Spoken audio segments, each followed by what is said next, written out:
pagitan dito. Putulin niya. Napunit yung ano niya. Yung tinatawag na ligaments dito. Base ron sa MRI mo. Ngayon, ang gagawin natin, titignan ko kung mababawasan pa yung sakit na nararamdaman mo. Pwede hindi sure.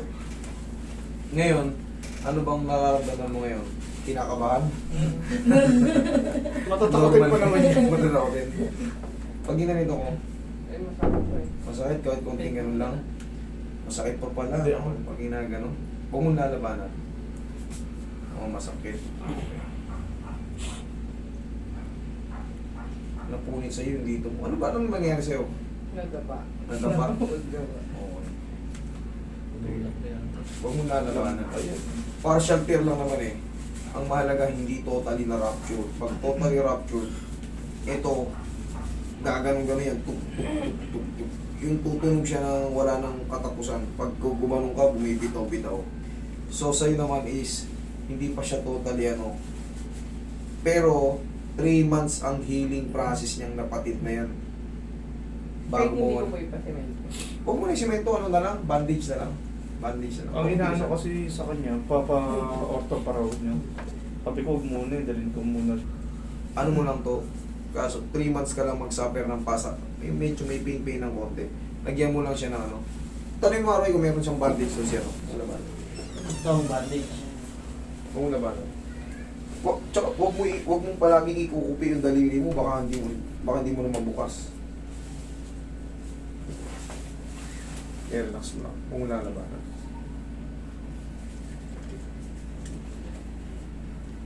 Yun. Sa naramdaman mo may umusog. Sa nalalas na, kailangan na iusog natin ito ng tama lang. Kailangan yan. Ito kasi maliliit lang yun. Kung maririnig mo, may tumutunog maliit. Ito. Maliliit siya mga buto na yun dyan. Ngayon, ang napunit sa kanya yung dito. Siyempre, magkakaroon ng epekto yan dito. Once na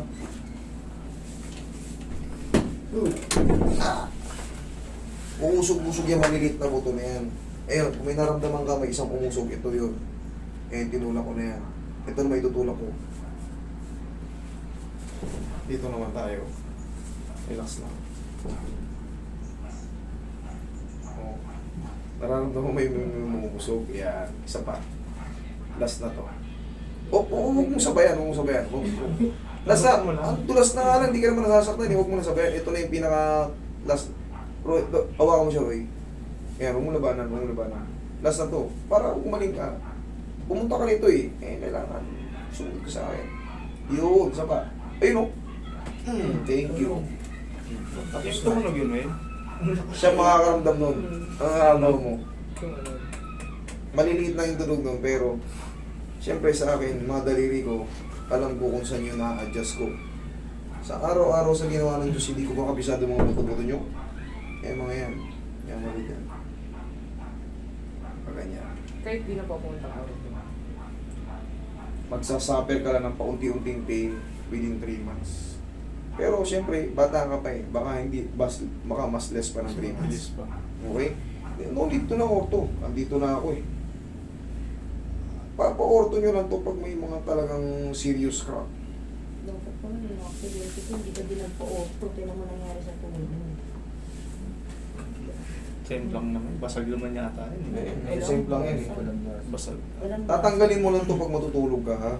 Pero pagka nasa galaan ka, kasi bawal kang matabig basta-basta eh.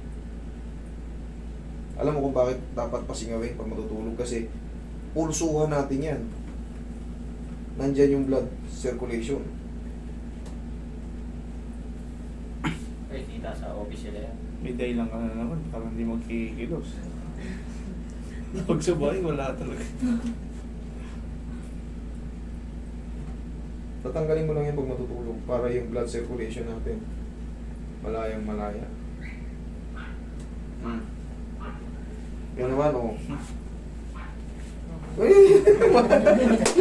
Ayaw na sasaktan eh. Okay.